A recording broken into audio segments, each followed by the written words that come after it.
We wanted to tease you at home and in the crowd with that Gigabyte commercial before actually being live. But we're back now, ready for the second game of the evening. Joined once again by a top 16 finalist of Season 1 and, of course, the #1 Twitch streamer of StarCraft 2, Rotterdam. Oh, I'm not sure if that's true, but we're trying, Sean. The dream is alive. Good to have you here on the desk, Roddy, with us. Great cast first game. Let's get ready to talk a little bit about FireCake, man. It's going to be our second match. We've completed match #1 of the day, and it is an Australian that goes through to the winners match. Now going into match #2. We've got France versus Canada. They've never played against each other before, FireCake versus MaSa. What are your first initial thoughts when looking at this matchup?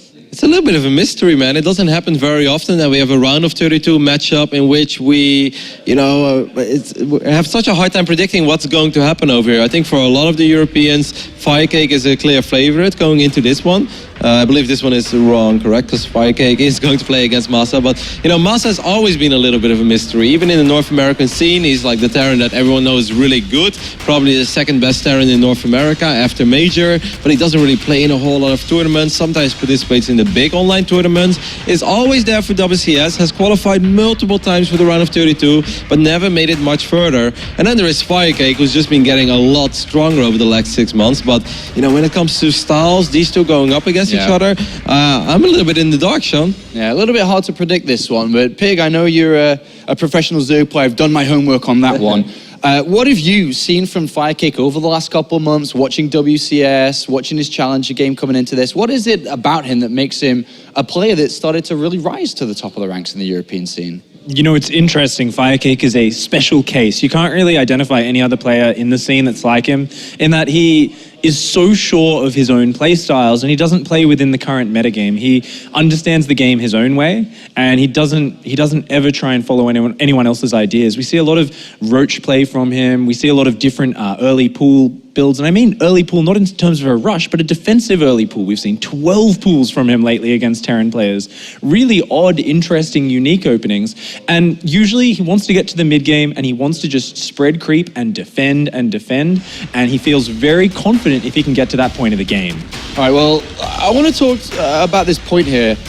When neither of these players have played against each other, MaSa and FireCake, does this favor the player that is willing to study their opponent the most? Because if you look at it on a simple basis, if FireCake has studied MaSa inside out and MaSa hasn't done any work on FireCake, they've never played against each other before, is that a really good way to get an edge over the guy? Yeah, a little bit, but then again, there isn't really that much to study when it comes to MaSa, other than the WCS games that he has played. He doesn't really go to any offline events. He's never been to a DreamHack, has never made it to an Intel Extreme Masters, other than the one in Toronto. I think he participated in the open bracket back then. So even if FireCake really wanted to do his homework, I think it was easier for MaSa to do some homework on FireCake than the other way around. And like Pig said, but if FireCake is one of these guys like, well, this is how I play, and it may not be completely standard, but I'm very good at what I do. Right. Then it's like, okay, I know it, but at the end of the day, it all comes down to execution. Like, information is great, but you still got to be able to execute the things you want to do at the level that it actually will bring troubles to your opponent. Well, FireCake had a pretty successful Season 1. He managed to get top 12 in the tournament. Unfortunately, was eliminated from the Season 1 champion, which was Paul, of course, at the end of the day. Coming into this, he must be looking at this group as a group that he advances from no matter what. I think he's feeling confident, and interestingly enough, at the World Championship Series finals, he was eliminated, sadly, there in the round of 16. He went on to play the French LAN at Assembly associated with it, steamed right through it, took out players like True, showed very good form, and recently has been beating some very strong players. However, there have been some changes in the design of the game. The Swarm host has changed, and that's something even against a Bio-Terran player, he loved to try to get out some Swarm hosts. So he's definitely going to have gone through some changes in his play, but I think he's going to be confident. He's always been a strong Mutiling Bane player. He's very strong with his micro.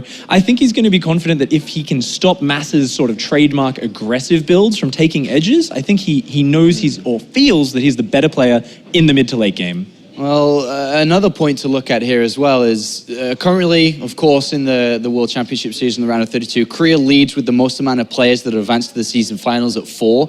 Second place, France with 2. And? Equal with the Netherlands. The Netherlands, who also have 2 players gone through. But you've capped out now with the amount of players that you can get through to the season finals. But France has an opportunity here to have a 3rd player go through and be the second leading nation in the season finals, which if you think over the course of StarCraft 2, you've had Stefano dominate, but you haven't really seen France be at that level right below Korea ever in StarCraft? I mean, of course, things have changed right now. It's easier for foreigners to do well in WCS, but it is very impressive. And, you know, you have a couple of... the French scene has always been very strong, whether it comes to the fans or players. You know, they have a lot of LANs as well that they participate in. I feel like they play with each other, and it's not just one team, but like the good players are kind of sprinkled over 2 or 3 teams in France, and it creates a very competitive atmosphere within that region alone. And even though you don't see that immediately, over time, you just see that a lot of players in a certain region will, you know, get to that next level. And I think that's what's happening right now in France, because, you know, Lilbao, Marine Lord, FireCake, they're all very, very good. Yeah, the 3 best players there from France. But let's look at, you know, MaSa for a little bit. The map veto is almost ready. They're just behind stage doing that now for you guys, keep you update. Let's talk a little bit about MaSa then. So MaSa, young player, it's his 3rd time in the Premier League. He's traveled for the first time to Europe to compete within the World Championship Series. Is that a lot of pressure on his shoulders? I mean, you know him better than most of us here, Roddy. You're living in North America, you've seen him compete. Yeah, but I mean, even I've only met him once over all these years, and that was during WCS Canada when it was still like completely region locked, and that's already 2.5 years ago. I've casted him in a few of the big online tournaments that we had in NA in 2014. He did very well in the Endless game on Blu-ray, made it all the way to the final where he lost against Minigun. That was one of his biggest achievements, but other than that, he's kind of like Major. Like, they don't participate in all this small stuff, and you don't see him that often. I'm not sure how nervous he's going to get over here. I think he's a pretty confident player. Maybe he won't be as vocal about it as FireCake is, but I do think that he looks at this group as well, be like, well, that could have been a lot worse. Like, I think I can do this. Is he a complete underdog here, like from the casual perspective? Yes, I would say so. And then you'd put Aigers up there with FireCake and Mana, and then it's kind of those 3 fighting for positions where it's unfortunately MaSa here looking to kind of rise up. I mean, especially in the last 6 months, I think like FireCake and Mana has been throughout his entire career the more accomplished players. Then Aigers, you know, he's been doing really good in WCS, but it's still like, you know, it's like, it's Aigers, we want to cheer for him, but we don't think he's as good as the other guys. But I mean, he's proving us wrong over and over again. Yeah, and then there is MaSa, who is just like, he's not been competing in WCS yet. He's never made it to the round of 16 as the only one in the, you know, compared to these other 3 guys. And that kind of makes him the underdog looking at it from a WCS point of view. But there might be a few players that play custom games with MaSa who would disagree with that and be like, no, he's really good. He's not an underdog going into this. This may be a difficult question for you, but is there anything stylistically you've seen that we can describe MaSa on over the last couple of years? Something that really stands out about his play, or is it a little bit too hard to know? Yeah, I think it's quite similar. When it comes to TvZ, I think it's quite similar to Major. I think he has a lot of variety in his openings, at least in the tournaments that I've casted of him a while ago. He's not an only bio player or an only mech player, and has different openings. We'll sometimes make a few Hellions, sometimes make a lot more. We'll throw in the occasional Banshee, but there's not really that one thing that truly stands out to me. Like, I know his multitasking is good, but that goes for almost anyone at this level, so that's not really a stylistic thing. And then when we look at the matchup between these 2 players, Terran versus Zerg, is there anything that's really changed in the matchup recently? I mean, it's pretty much traditionally Zergling, Baneling, Mutalisk versus Bioforce. Is there anything that is different? Interestingly enough, and I've been studying a lot of the matches, and I was looking especially at FireCake's recent matches, and he did have a big loss to Happy recently, and Happy, of course, is notorious for his very powerful mech play, and with the recent Swarm host change, it really was the anchor of FireCake's play against mech. So he personally has been quite vocal that he thinks it's very powerful, perhaps, you know, imbalanced. He's not sure how to deal with mech just yet. So MaSa might have known that. He might be preparing that, and if so, that's going to be very, very good for him. Well, looking at that first pick. Yeah, I mean, me and you, Roddy, both saw that there. Vanni Research Station, the first map picked up by MaSa.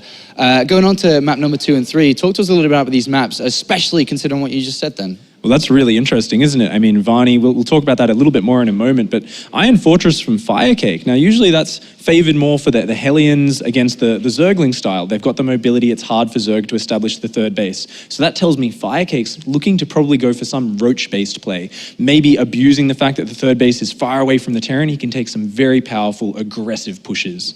And then the 3rd map, did you pick up anything on that then, just before we move on to Vanni? Echo? Just kind of a standard map, no? Yeah, it's one which just usually ends up in there, but interestingly, it's that rather than Coda. And if you think about it, Echo is very good for mech play as well, very defensive, as is Varney. So it's a very mech favored pool. Okay, well, players are almost ready. Let's take a quick look then at the first map of this best of three, and you can talk to a little bit more of the specifics when it comes to this matchup then on what to expect loading here on Vanny Research Station.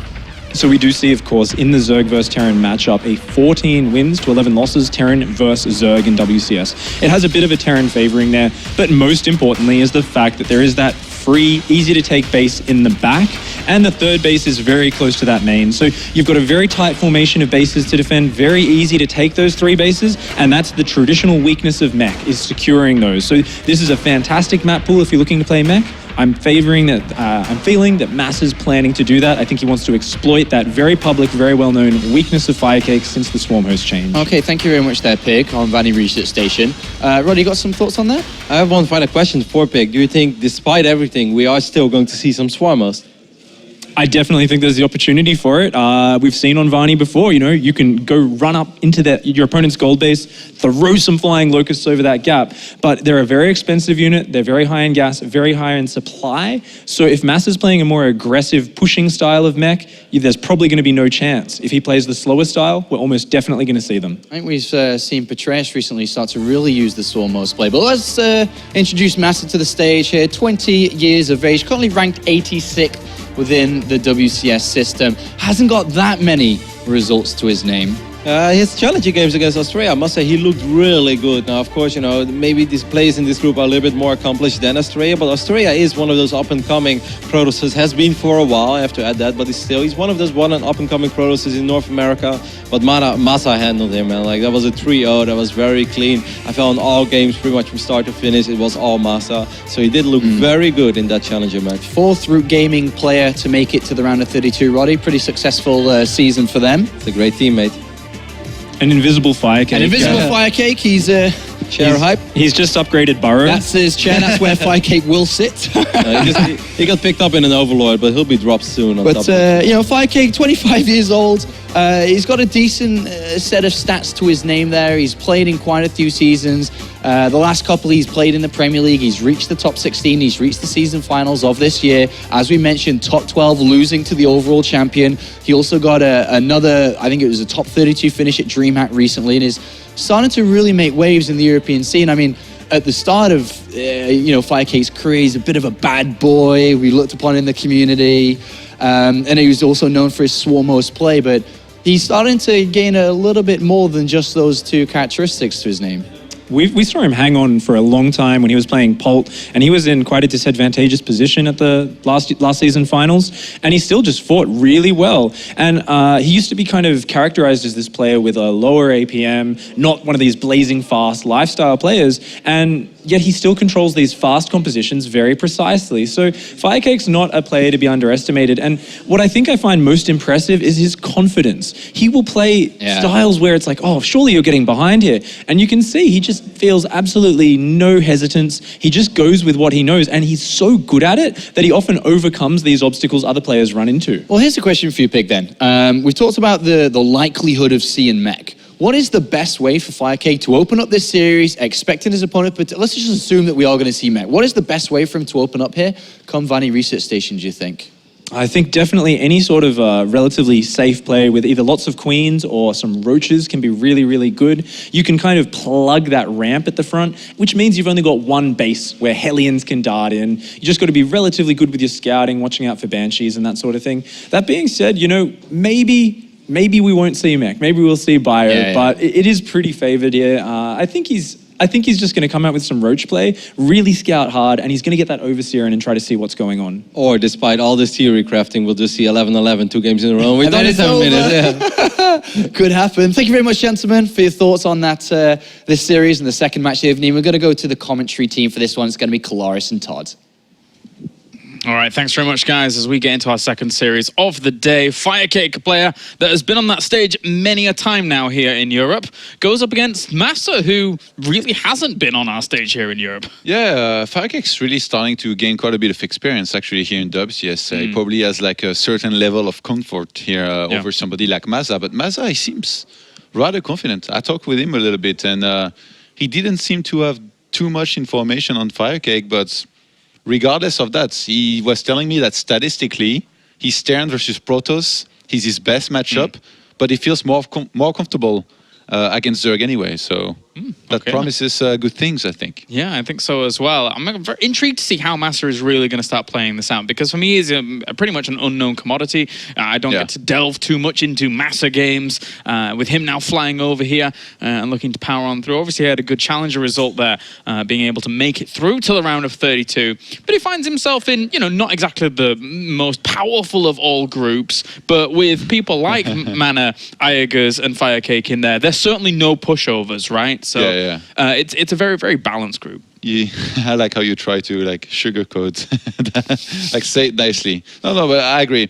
The thing about MaSa is that even though he's still, fairly unknown to, I guess, some of the population, in StarCraft 2, he hasn't played the most tournaments out there. You really need to be, one of the hardcore fans to have caught some of his tournament games.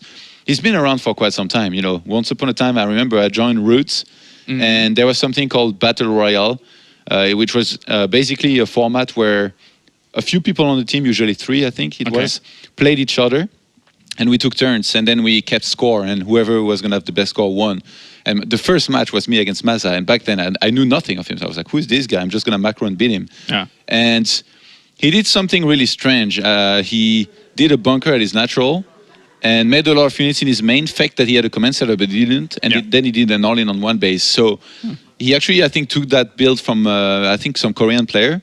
And that really goes to show that not only he can play very well in macro, and he's always had a very, very strong macro, he can also, from time to time, mix in some very special builds, depending on maps and, opponents, I guess, as well. Against Zerg, I feel like this kind of build definitely would be a lot harder. Maybe we see some kind of 2-base, but overall I think he's probably going to have enough faith in his macro to just play a solid macro standard and just try to outplay FireCake. I say it every time we actually cast FireCake, but for me, he's become a much more well-rounded player in the past couple of seasons of WCS especially.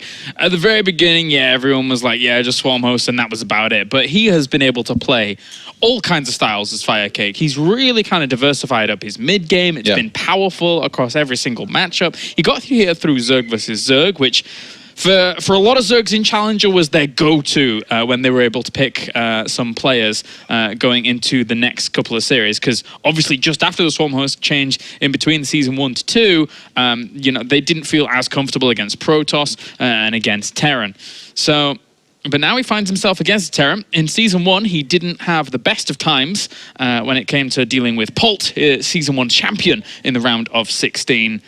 But for now, let's see how he's going to play against MaSa here, because as much as MaSa is strong, he's not exactly Pult level strong just yet.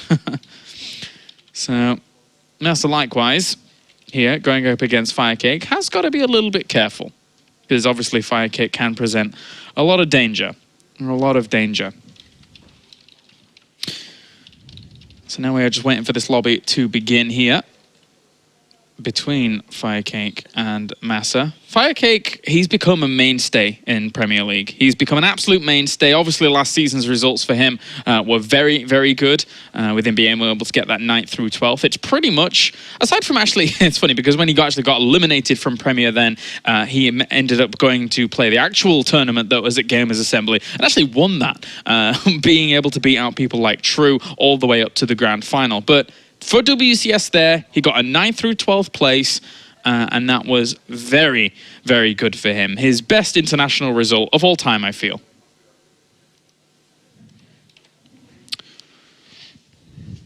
And, well, seems like now we will be getting into this game very, very soon here. FireCake.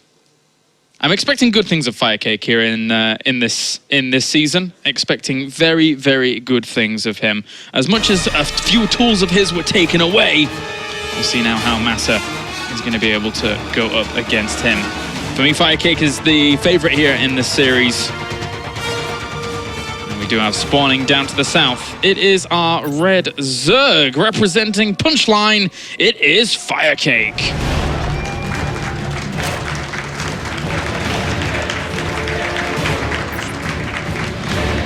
And up to the northern position, it's our blue Terran. Representing Root Gaming as our second player here from Root, it is MaSa.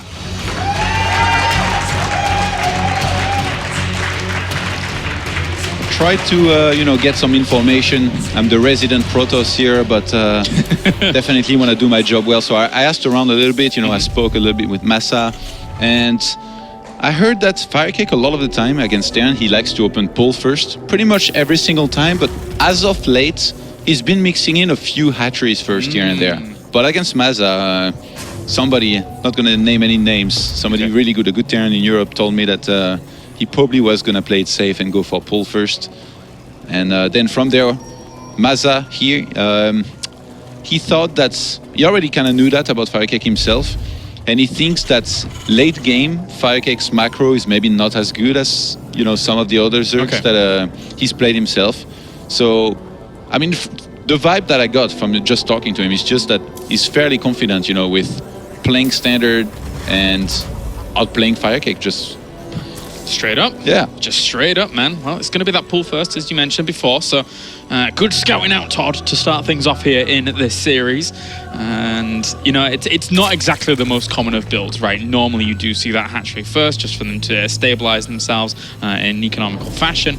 But right now, he's playing this just a bit more safely. I feel that FireCake, I feel that both of these players don't know a huge extent about each other, like really, really heightened levels of knowledge. But of course, there are those feeling out notions that you mentioned previously. Yeah, definitely. I think going to the first game and just playing, you know, a normal style, you know, trying to take it to a longer game could be one of the good ways to really see, you know, where each other's weaknesses lay.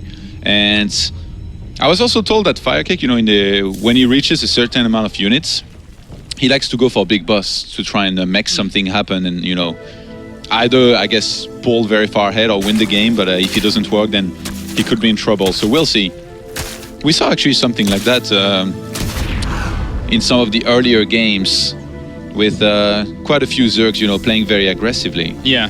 I mean, with the Swarm host change now, they're feeling that, you know, sometimes they have to try and do these things because obviously a staple of their entire metagame for a long, long time was almost completely taken away from them. So, of course, we are seeing that. We're also seeing those really quick 2-base spires as well. Something that we probably won't see here, but, you know, it can potentially occur later.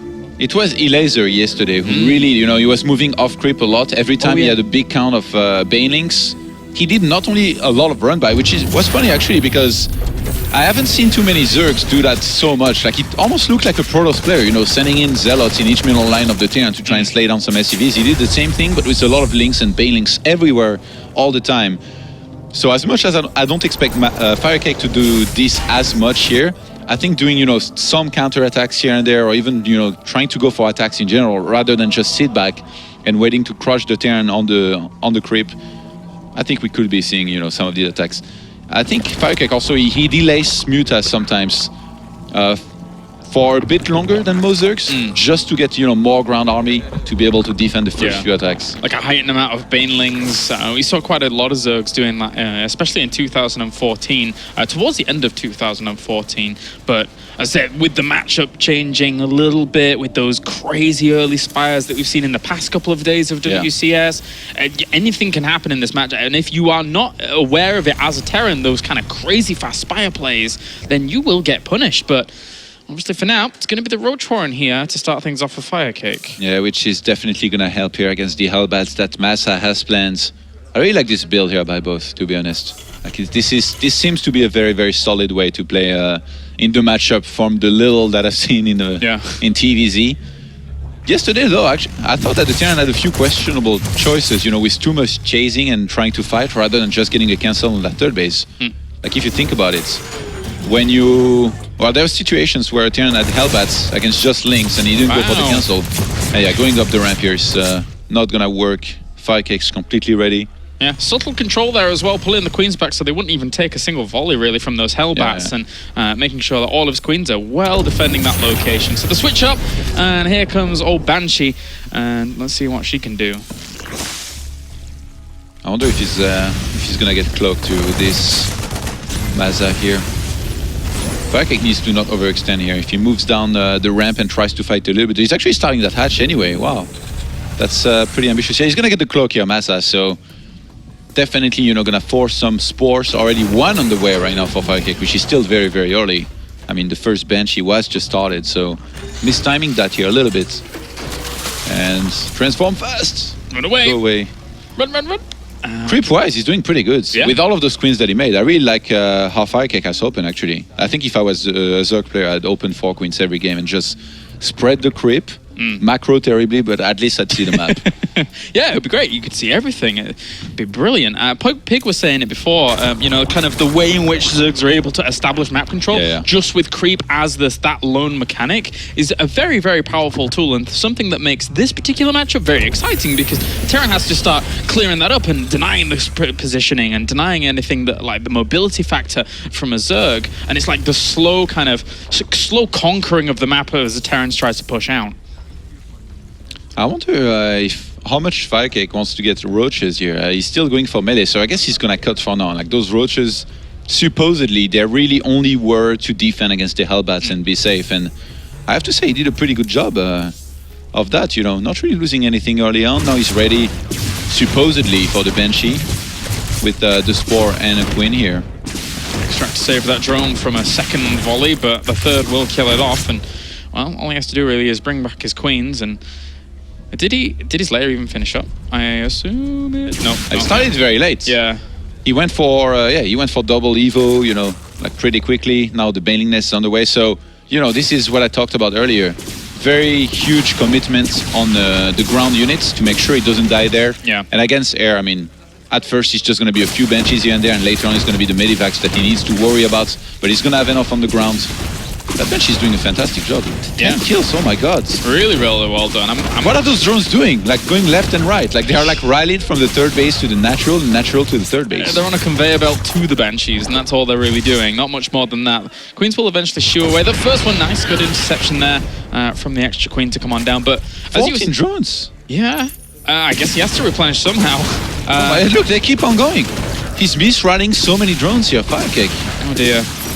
This is like the happiest Banshees I've ever seen. Like they literally just sat there. Didn't even have to be really microed. No. Hold position is enough, and he keeps on taking down drones. It's like 21. It's like usually you have to find a sweet spot with the Banshees, but he didn't even need to have it there. You know what's crazy? FireCake, look at how many drones he's on. Anyway. He just made drones and nothing else. He keeps on rallying them like this anyway. He's like, well, the more you kill, the more I'm gonna make. It's like roaches. You kill 1, 10 more comes out. Yeah, pretty much. And look at the creep spread still in the middle of the map. Really, really nice. And whoa, that's a lot of creep tumors queued up. Yeah, the big problem with what happened here is that it delayed the ideal number of walkers that you want to be on as a Zerg. So that means that FireCake, he delayed his actual unit production. But by the look of things, he's not doing too bad at that either. 41 army supply to 42. And with the amount of links he's getting now, he's going to be able to get supposedly enough banelings to defend against, you know, the Marines on the ground from MaSa. And now the Spire starts. 12 minutes in. All right, so how many banelings does he actually have at the moment? 9 extra morphing in, none just yet. But these are morphing in at just the right time to be able to deflect this as long as they're going in that direction. And Centrifugal Hooks has finished. Oh, I really like the spores here. Since he has Mutas so late, it's really nice to have some spores. Actually, that medivac... Oh, MaSa evacuates early enough. The creep, man. That creep has never really been denied the entire game. No. He's almost at the middle of the map. Yeah. The obviously the Hellions and Reapers to start things off are usually the tool to try and deal with that. But while this entire game has been going on, there's just not really been any of that presence, right? Of course, the Banshees did great, but he just replenished all the workers anyway. And for the most part, FireCake didn't really care too much about those moves. FireCake is so good at defense, you know. I guess years of turtling with Swamos against Protoss brought him quite some experience with that here as well. But I'm very impressed with him. 86 drones to 65 SCVs. He's setting up the fourth base very nicely, and I quite like his position, I have to say. If MaSa doesn't do any damage soon or take a very, very good fight, which with that creep is going to be very difficult, it's going to be hard. But MaSa's production, I talked to you a little bit about it. He's really good at macro. He's got that second factory at the third base. He's got a lot of barracks, 7. And this is where he really kicks it into hyperdrive, to be honest with you. And of course, the creep is still extending, and now is basically hit the middle of the map. And this is where MaSa needs to start shutting that down, making sure it's not going to encroach onto his territory. And as you can see, he's already set up to try and greet that if it's to come along. But FireCake is about to max out. He's got 90 workers. So yeah, his economy is great. Yeah, he's going to be able to replenish really nicely, but that might take a dent in his army supply. Yeah, he has. The thing is, FireCake, he not only is very close to maxing out, he has a very good economy. 94 workers, that's even too much. Jeez. Spread out across 4 bases. So right now, I think he realized that he needs to start trading units and maybe force a bad fight out of MaSa. He's going to engage right into him. A lot of those Buddha mines on the right-hand side were actually burrowed, and a big detonation goes off across everything, but the entirety of the bio was wiped clean from that position anyway. This is much better for FireCake. Look at how fast he can remake units be. Why is he still getting drones? You got 93, man. I don't know. But at least he'll have plenty of economy across these 4 bases now. He's getting his gold base on the way to the other side. But, I mean, you're right. Like, all joking aside, it does have a hit on his army size. But keep replenishing and keep trading off. That might not matter too much. Man, these roaches, they've been alive the entire game here. And they're just going to get in on the action right behind those links and banelings. Right now, FireCake is trading very, very well, pulling ahead by 80 supply. The swell of these units, and he can just rally even more forwards. 42 Zerglings in production. He's going to morph the Banelings in straight at the front, and MaSa is going to have a very, very difficult time being able to deal with this. +2/2 is finished, with the +1 weapons for the vehicles as well, actually. He lost so much army already that I feel like it doesn't matter anymore. Like, this is, I think, going to finish MaSa here. It's going to be almost impossible to hold. He has no bunkers. Pulling the SCV is not really going to help against Banelings. And here they come.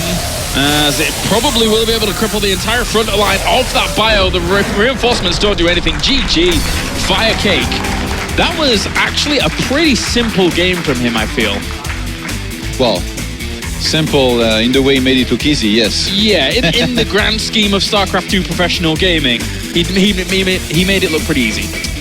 I'm very surprised at how solid here that was out of FireCake, and I almost feel like MaSa just didn't expect that style here out of him, you know, with the roaches and perfect defense against the Hellbats at first. Yesterday we saw a lot of Terran versus Zerg where people were like taking chances in trying to counter what their opponents were doing, and some of them got very, very unlucky and it went bad for them. You know, if you don't have a roach run against Hellbats, obviously it's going to be the case. And here, FireCake, it almost seemed as if he anticipated everything, really. Made Hellbats defend it, and even though he was misriding so many drones, he made so many of them. That was insane, actually. Like, I can't believe. Like, if I was him, I would have been so depressed. 20+ drones died from like 2 benches, and somehow he was still on 70-something drones. Just never stop making them, man. Never stop making them. But that does it for game number 1. FireCake takes a lead here in this best of 3. We'll be back after the short break for game number 2 between FireCake and MaSa.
welcome back to the World Championship Series here for Group G, as we are currently in our second series of the day. At the moment, FireCake is doing pretty well here in this series, suffice to say. Yeah, but MaSa, on the other hand, a little bit worrying, you know, the way he played that. After the initial aggression got shut down with the Hellbats, the Banshees, they flew in and they did some damage, but he never really followed up with anything. If you think about it, against somebody that delays Mutas, Medivac drops can be dangerous, but there really wasn't any happening.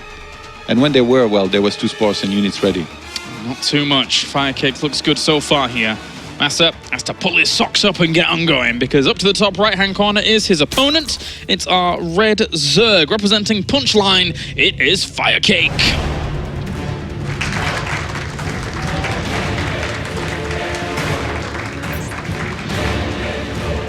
And down to the bottom right-hand corner, we have our blue Terran representing Root Gaming. It is MaSa.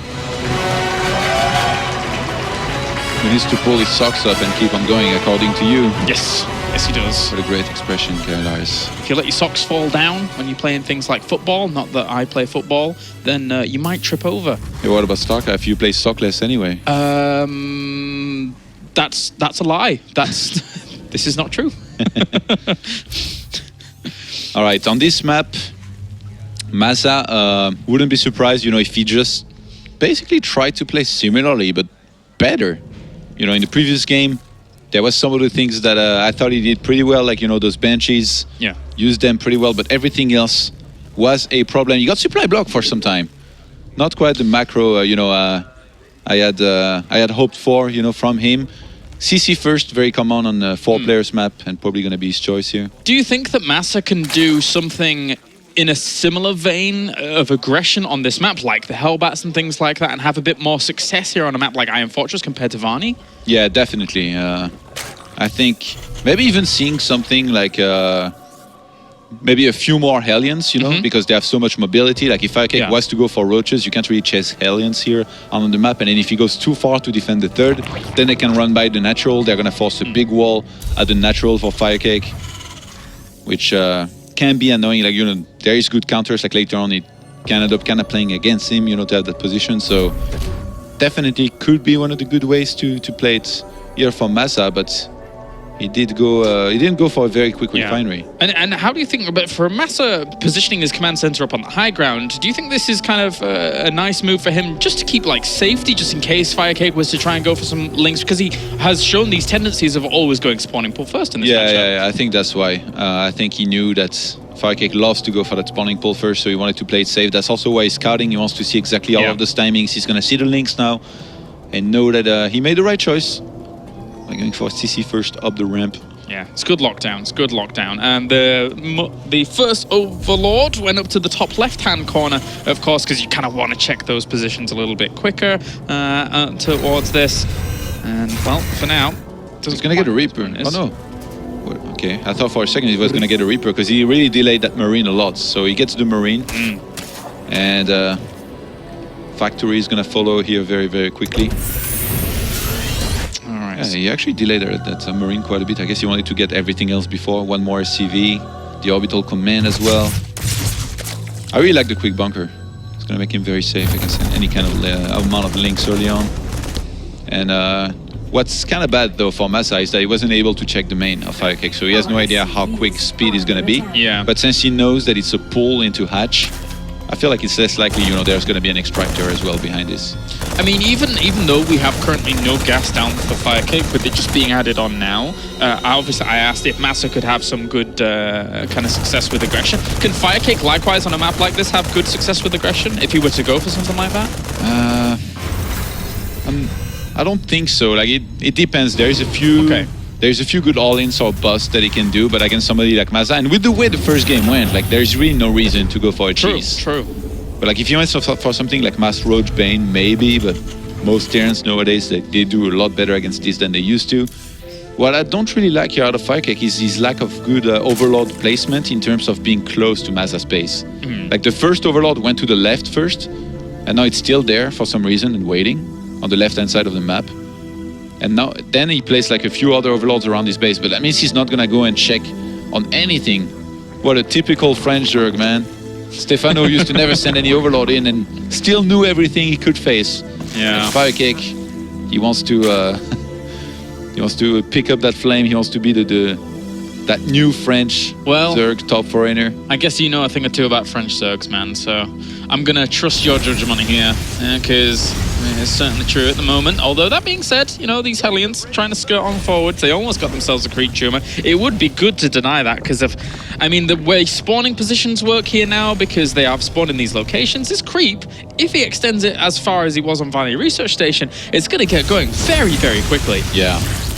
Honestly, like, I'm very impressed by FireCake's ability to play the 4 queens build with the quick spread and just the defense with the queens. It really feels like it's strong, the way he's playing it. Oh! Is he going to get the creep tumor? Yeah, nice. But like I said, I really feel like the weakness of this is having to defend against the first few medevac drops. But in the previous game, he did a really good job of that with the spores that he had in position at the natural and having enough units there. It takes perfect splits, but there's still always room, I feel, for Terran to, I guess, use Ignite Afterburners and go to another place, and then finally, when the Zerg will be out of position for just 1 second, then you kill enough drones, or maybe even some tech, and then you start pulling very far ahead. I mean, still finding little creep tumors here and there. Find a nice little nest of them towards the middle, but those roaches will shoo them away, so they're doing good for now. +1-1 hasn't started as rapidly for FireCake as it did in the previous game. So MaSa does get a slight edge in that regard, because actually he had built his wall off very quickly there with the engineering base. That's quite the vulnerable spot there for them, but I suppose MaSa wants to just keep everything on his opponent's side of the map. The only way those E-base would die here is if FireCake went for like mass bailing roach bust, but then they take the damage, and then behind this you would have enough unit to defend anyway, so I think it's okay to put them there.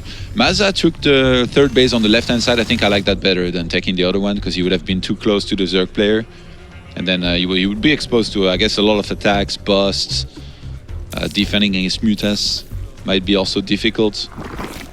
With the layer on the way now, that could definitely come along very, very quickly, and we don't have the armory being added on here for MaSa to time out with his 2-2. Look at the macro hatch. Ooh, the position.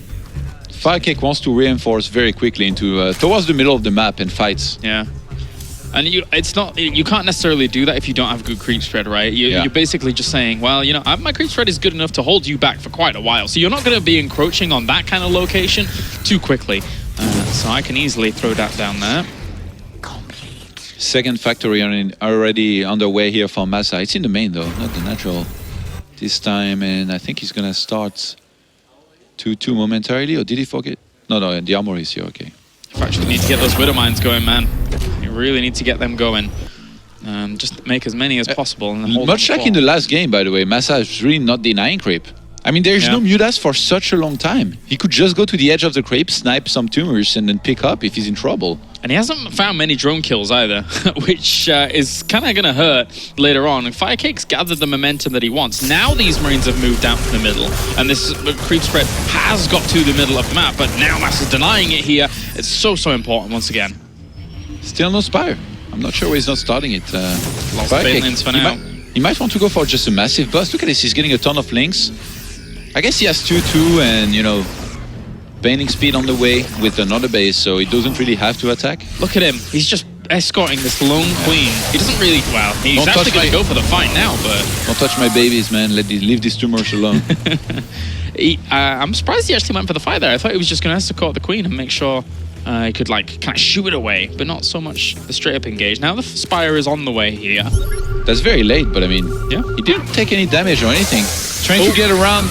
Oh, he gets to wrap around those units. Yeah. There's not enough medivacs to pick up. It was good focus fire there on some of the Banelings as well. Considering they don't have centrifugal hooks, they can easily do that. And now they've all wandered off of creep without centrifugal hooks. Tries to go for the wrap.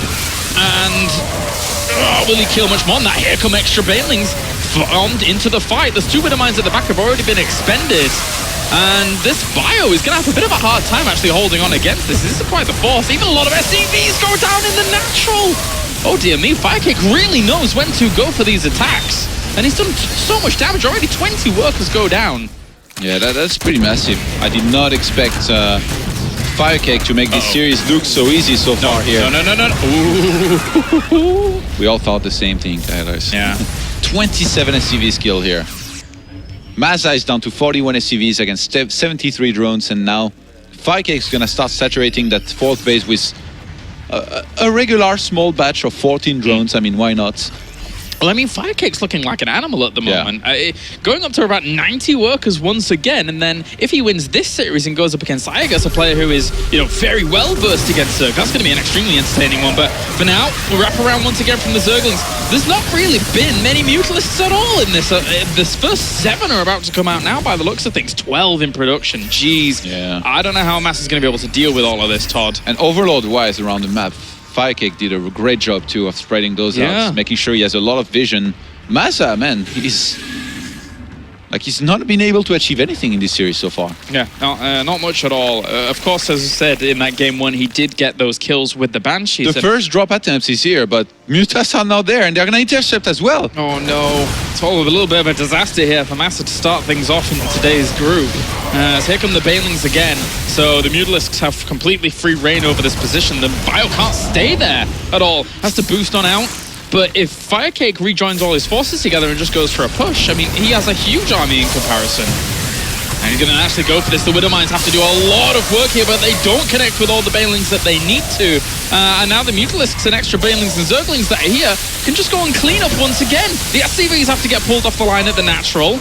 And he's done phenomenally here as FireCake. I don't know what it is with FireCake and WCS Premier League, Kylaris, but he's playing out of his mind here every single time. And, I mean, this is the least close series I've seen in a long time here in the Premier League. Yeah, you're right. GG, FireCake, a quick 2-0 here to start his run off in Season 2. And there haven't been many series like that so far in the Premier League. You are right. That being said, though, MaSa obviously not out of it at all. He will be going on once again to play actually against Mana in the next series coming up very, very soon. And unfortunately for him, he goes up against quite the terrifying opponent as well, because Mana against Terran can sometimes be quite powerful. Obviously, Iagas got the better of him just before. Yeah, that was pretty impressive, out of FireCake, really. I wasn't sure what to expect here out of his ZVT against somebody like MaSa, who's kind of unknown to him, but I don't think he seemed to care too much. Like, he just had his own game plan, of going into end of ground early on, not to take any damage against anything, then got his Mutas on time, had the great creep spread, had overlords all around his base, and never really took much damage. Yeah, really well done by FireCake. Well, from one Frenchman to another, thank you very much, Todd. Let's hear from FireCake over at the desk. Thank you very much, Kylaris and Todd. Good cast as always. Join with FireCake.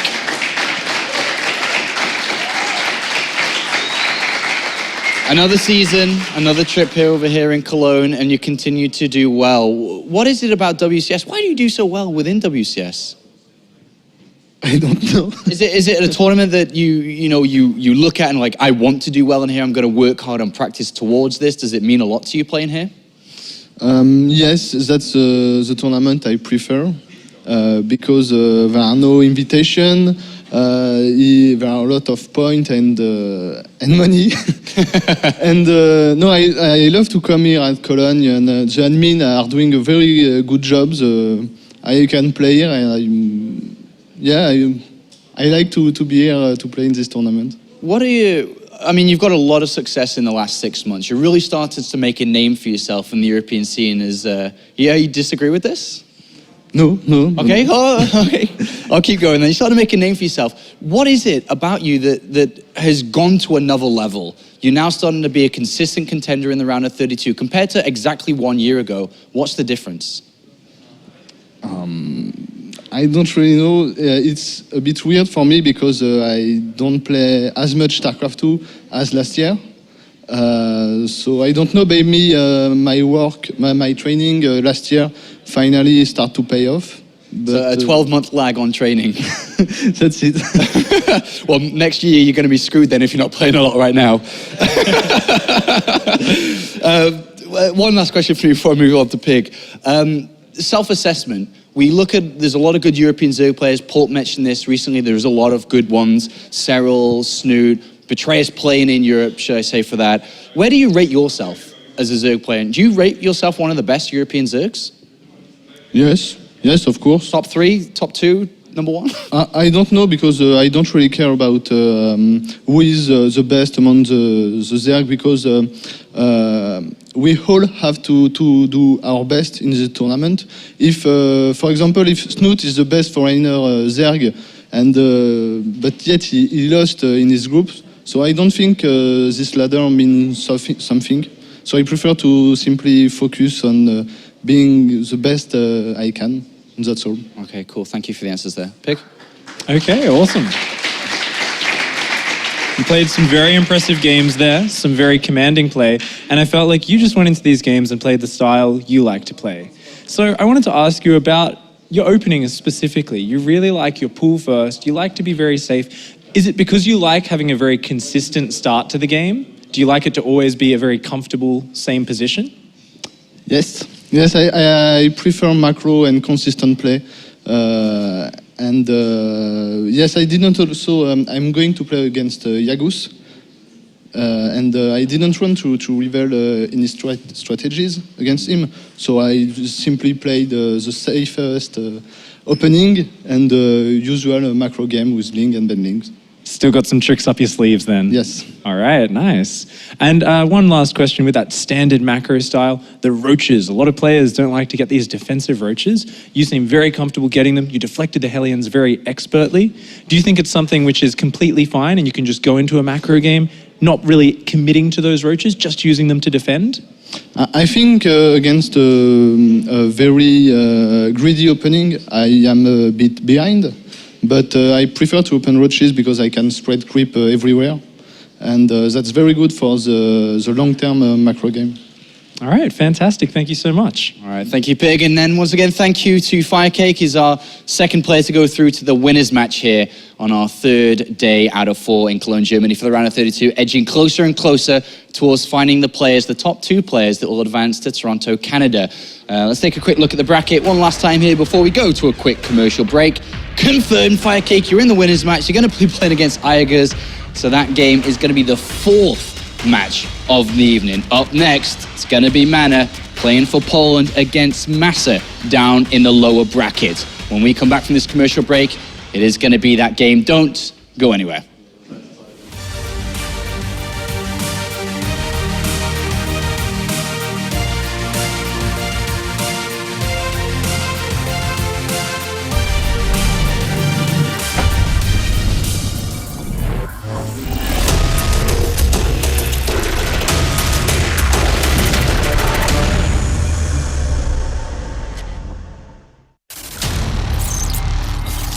I move objects with my mind.